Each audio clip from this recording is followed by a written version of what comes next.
안녕하세요, 형제자매 여러분. 저는 올해 55살의 목사입니다. 오늘 여러분께 나누고 싶은 간증이 있어요. 정말 놀라운 하나님의 은혜를 경험한 이야기입니다. 목회한 지 23년째였습니다. 하나님의 은혜로 건강하게 사역을 감당해왔죠. 큰 병치레 한 번 없이 지냈어요. 오히려 체력이 좋은 편이라고 자부했습니다. 매일 새벽 5시에 일어나서 조깅을 하고 새벽 기도회를 인도했어요. 주일에는 3번의 예배를 섬겼고 주중에는 신방과 상담으로 바쁘게 지냈습니다. 그런데 전혀 피곤하지 않았어요. 목사님은 정말 체력이 좋으시네요. 어떻게 그렇게 활기차게 사역하세요? 성도들이 자주 물어보셨죠. 저는 늘 이렇게 답했습니다. 하나님께서 건강을 주셔서 그래요. 감사할 따름이죠. 정말 감사했어요. 건강한 몸으로 하나님을 섬길 수 있다는 것이 얼마나 큰 축복인지 매일 느꼈습니다. 찰스 스펄전은 기도는 믿음의 숨결이요 영혼의 맥박이다라고 했는데 저는 건강한 심장으로 뛰는 맥박이 곧 하나님께 드리는 기도라고 생각했어요. 그런데 작년 봄부터 조금씩 이상한 증상들이 나타나기 시작했습니다. 가끔 가슴이 두근거리고 계단을 오를 때 숨이 차는 것 같았어요. 하지만 대수롭지 않게 여겼습니다. 나이가 들어서 그런가 보다. 50대 중반이니까 당연하지. 그렇게 생각하며 넘겼어요. 목회자라는 직업이 워낙 스트레스가 많잖아요. 그 정도는 감수해야 한다고 생각했습니다. 아내가 병원에 가보라고 했지만 시간이 없었어요. 성도들을 돌보느라 설교 준비하느라 바빴거든요. 괜찮아. 좀 쉬면 나아질 거야. 그렇게 말하며 계속 사역에 매진했습니다. 하나님의 일이 우선이라고 생각했어요. 여름이 지나고 가을이 왔을 때 증상이 더 심해졌어요. 새벽 조깅을 하다가 갑자기 어지러워서 멈춰야 할 때가 있었습니다. 설교 중에도 가슴이 답답해서 힘들었어요. 하지만 여전히 참았습니다. 성도들 앞에서 약한 모습을 보일 수 없다고 생각했거든요. 목사는 항상 강해야 한다는 강박이 있었어요. 시편 23편에서 여호와는 나의 목자시니 내게 부족함이 없으리로다라고 했는데 저는 정말 부족함이 없다고 생각했습니다. 건강도 사역도 모든 것이 순조로워 보였어요. 하지만 하나님은 모든 것을 보고 계셨습니다. 제 교만한 마음도 자만하는 모습도 그리고 저를 겸손하게 만드실 계획을 세우고 계셨던 거죠. 겨울이 오면서 증상은 더욱 심해졌습니다. 밤에 잠들기 힘들어졌고 가슴 통증이 자주 왔어요. 그런데도 저는 인정하지 않았습니다. 이 정도는 아무것도 아니야. 하나님께서 주신 몸인데 금방 나아질 거야. 그렇게 자신하며 새해를 맞았어요. 하지만 하나님께서 저에게 주실 계획은 제가 상상도 못한 것이었습니다. 올해 2월 셋째 주 주일이었습니다. 그날도 평소처럼 새벽 기도회를 인도하고 주일 첫 예배를 준비했어요. 설교 본문은 요한복음 11장 나사로를 살리신 예수님에 관한 말씀이었습니다. 예수께서 이르시되 나는 부활이요 생명이니 그 말씀을 묵상하며 설교를 준비했는데 왠지 가슴이 뭉클했어요. 평소와 다른 감동이 있었습니다. 지금 생각해보니 하나님께서 미리 제 마음을 준비시키고 계셨던 것 같아요. 오전 11시 예배가 시작되었습니다. 찬송과 기도 시간까지는 괜찮았어요. 그런데 설교를 시작하고 10분쯤 지났을 때였습니다. 갑자기 가슴이 조여오기 시작했어요. 처음에는 또 그런가 보다 하고 참았습니다. 하지만 점점 심해졌어요. 숨쉬기가 어려워지고 식은땀이 흘렀습니다. 예수님께서 마르다에게 말씀하셨습니다. 나는 말이 끊어졌어요. 성도들이 이상하다는 표정으로 저를 바라보기 시작했습니다. 저는 강단 모서리를 붙잡고 간신히 버텼어요. 김 장로님이 걱정스러운 표정으로 일어나셨습니다. 목사님, 괜찮으세요? 저는 손을 흔들며 괜찮다고 했지만 목소리가 떨렸어요. 가슴의 통증이 점점 심해졌습니다. 마치 누군가 심장을 꽉 쥐고 있는 것 같았어요. 잠깐만요. 숨을 고르려고 했지만 안 됐습니다. 시야가 흐려지기 시작했어요. 성도들의 얼굴이 점점 멀어지는 것 같았습니다. 목사님, 박 집사님이 소리치는 것이 들렸어요. 그 순간 더 이상 버틸 수 없었습니다. 강단에서 그대로 쓰러졌어요. 의식이 흐려지는 중에도 성도들의 비명소리가 들렸습니다. 목사님, 빨리 구급차를 불러요. 아내가 우는 소리도 들렸어요. 하지만 제게는 아무것도 할 수 없었습니다. 몸이 전혀 말을 듣지 않았거든요. 구급차가 왔을 때까지 기억이 없어요. 나중에 들으니 김 장로님이 응급처치를 해주셨다고 하더라고요. 심폐소생술을 하시면서 계속 기도하셨답니다. 하나님, 목사님을 살려주세요. 제발 살려주세요. 병원에 도착했을 때는 이미 심정지 상태였다고 해요. 의사 선생님이 전기 충격을 주며 심장을 뛰게 하려고 노력했지만 쉽지 않았답니다. 가족분들 마음의 준비를 하세요. 상황이 좋지 않습니다. 의사의 말에 아내와 딸이 울음을 터뜨렸어요. 하지만 저는 아무것도 모르고 있었습니다. 다만 깊은 어둠 속으로 빠져들고 있을 뿐이었죠. 중환자실로 옮겨진 후에도 상황은 나아지지 않았어요. 심전도는 평평한 선을 그었고 의식은 전혀 돌아오지 않았습니다. 의사 선생님이 말씀하셨어요. 급성 심근경색입니다. 상당히 심각한 상태예요. 최선을 다하겠지만 끝까지 말하지 않으셨지만 그 뜻을 모르는 사람은 없었을 거예요. 성도들이 몰려왔습니다. 중환자실 앞에서 밤새 기도하셨어요. 하나님, 목사님을 살려주세요.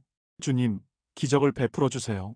간절한 기도 소리가 병원 복도를 가득 채웠습니다. 3일이 지나도 제 상태는 나아지지 않았어요. 의사들도 포기 상태였습니다. 가능한 모든 것을 다 해봤는데 이제는 기적만이 유일한 희망입니다. 그때 교회 온 성도들이 작정 금식 기도를 시작했어요. 다른 교회 목사님들도 와서 함께 기도해 주셨습니다. 하나님, 당신의 종을 살려주소서. 주님, 이 목사님을 통해 더 많은 영광을 받으소서. 혹시 여러분도 사랑하는 사람이 위험한 상황에 있었던 경험이 있으시나요? 그런 경험이 있으시다면 댓글에 아멘 기도해 주세요라고 써주세요. 사흘째 되는 날 새벽이었습니다. 의료진도 가족들도 지쳐 있었어요. 심전도는 여전히 평평했고 인공호흡기만이 제 생명을 이어가고 있었습니다. 의사 선생님이 아내에게 조심스럽게 말씀하셨어요. 사모님, 이제 마음의 준비를 하셔야겠습니다. 뇌사 판정을 내려야 할 것 같습니다. 그 말을 들은 아내가 주저앉으며 울었어요. 안 돼요, 안 돼요. 아직 포기할 수 없어요. 딸도 아들도 모두 울고 있었습니다.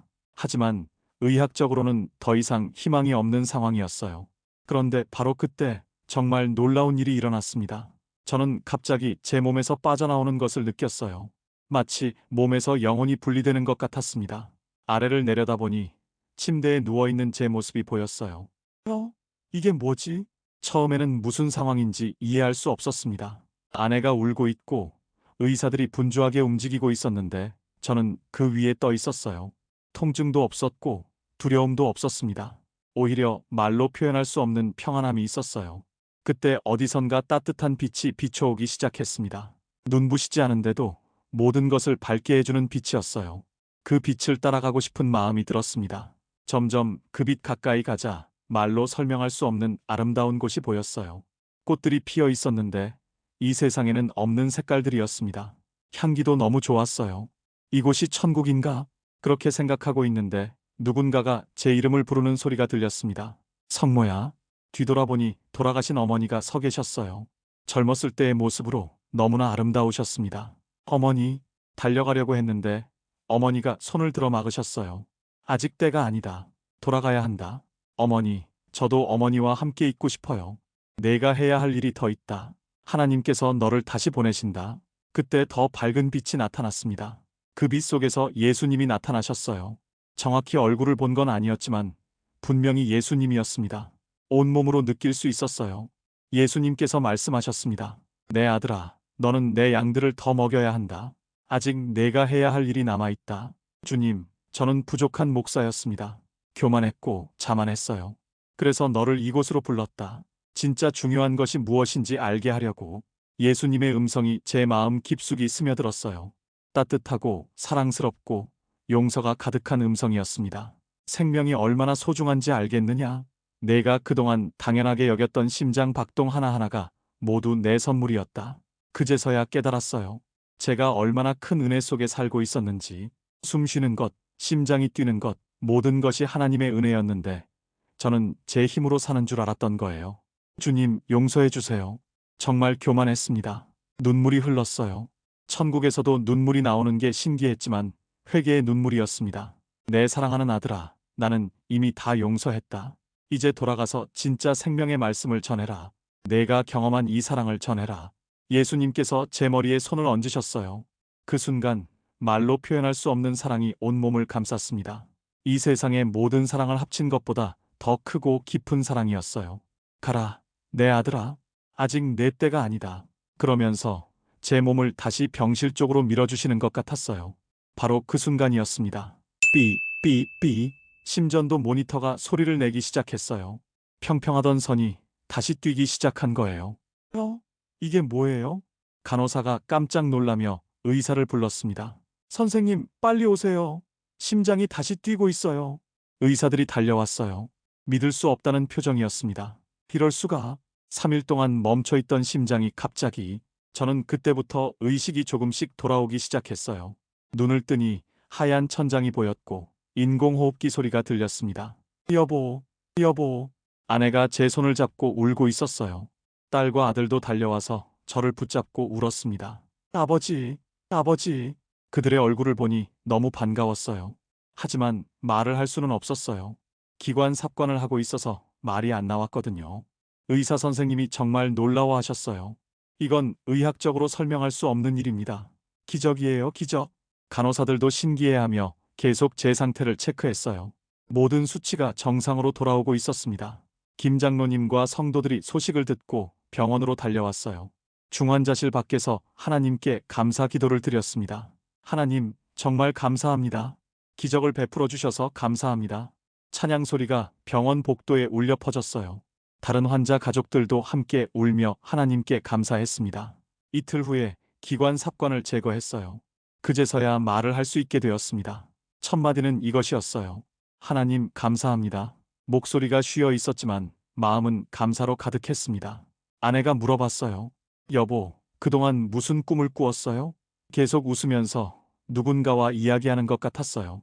저는 천국에서 경험한 일들을 조심스럽게 이야기했습니다. 예수님을 만난 것, 어머니를 본 것, 그 놀라운 사랑을 경험한 것. 처음에는 믿기 어려워했지만 점점 제 진심을 알아주셨어요. 정말 천국이 있는 거네요. 아내도 딸도 아들도 모두 눈물을 흘렸습니다.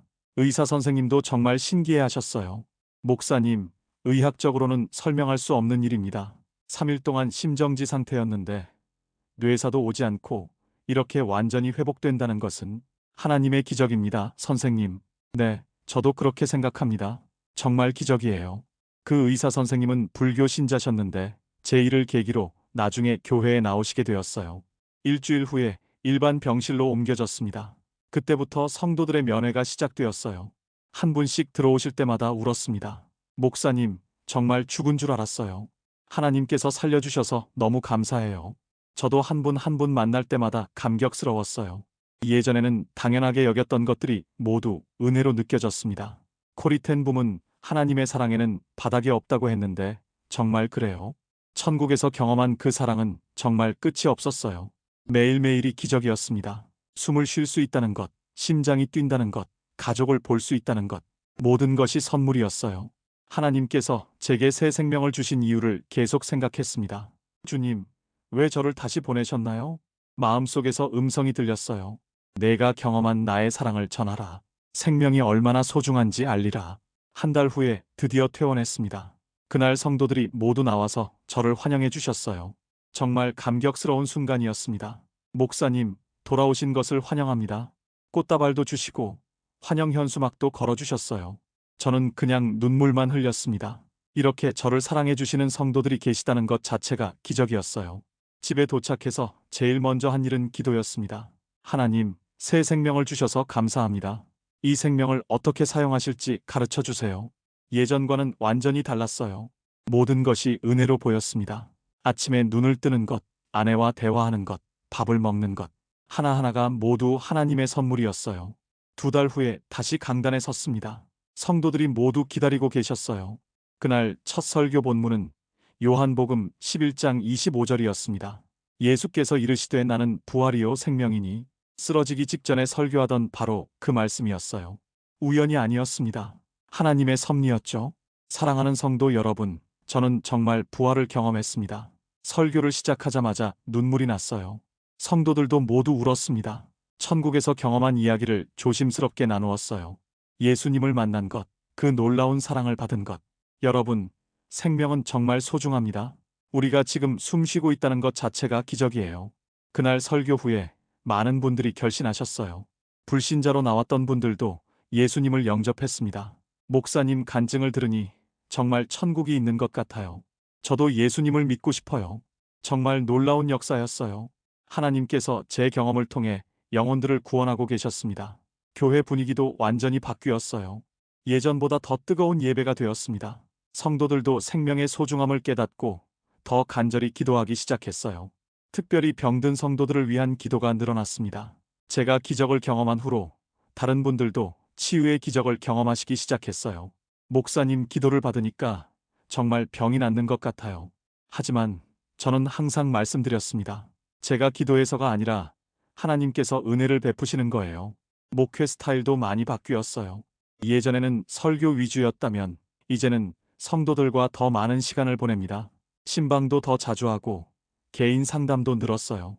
목사님, 요즘 더 따뜻해지신 것 같아요. 죽음을 경험하고 나니 사람이 달라지셨네요. 정말 그랬어요. 죽음의 문턱에서 돌아온 후로 모든 것이 달라졌습니다. 성격도 가치관도 목회 철학도. 가장 큰 변화는 생명에 대한 관점이었어요. 예전에는 당연하게 여겼던 것들이 이제는 모두 기적으로 느껴졌습니다. A, W.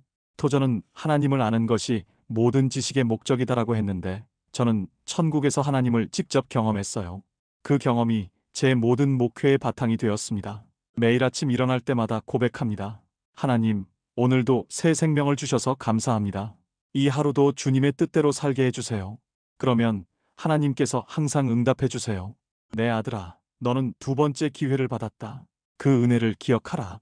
혹시 여러분도 생명의 소중함을 새롭게 깨달으셨다면 댓글에 아멘 감사합니다라고 고백해 주세요. 이제 1년이 지났습니다. 매일매일이 하나님께서 주신 보너스 같은 날들이에요.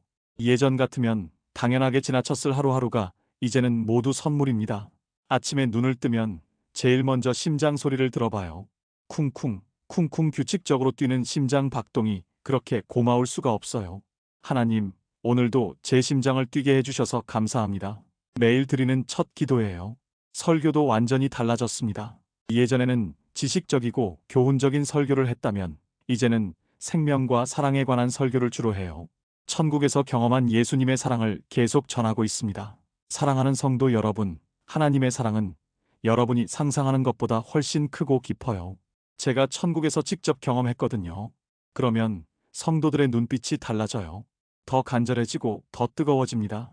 특별히 생명에 관한 설교를 자주 해요. 여러분이 지금 숨 쉬고 계시죠?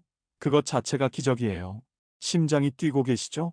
그것도 하나님의 선물이에요. 그럴 때마다 저 자신이 먼저 감동받아요. 정말 그렇거든요.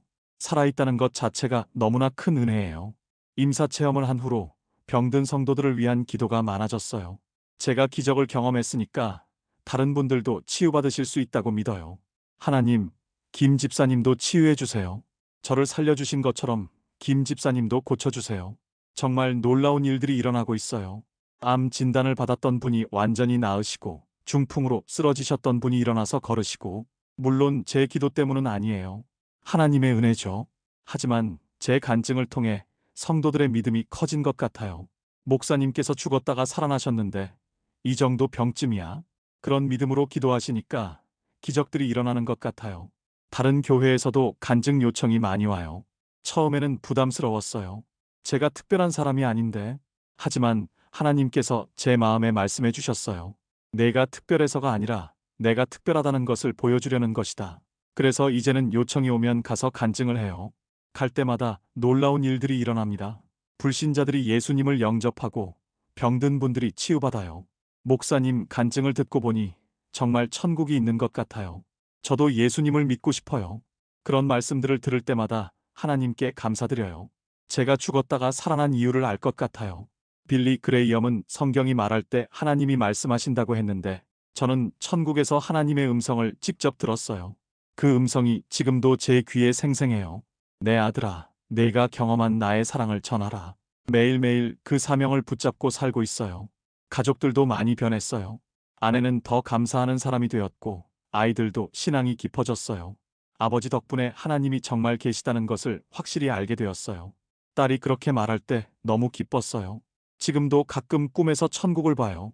그 아름다운 곳, 사랑이 가득한 곳, 언젠가 다시 갈 수 있다는 소망이 있어요. 하지만 아직은 여기서 해야 할 일이 있어요.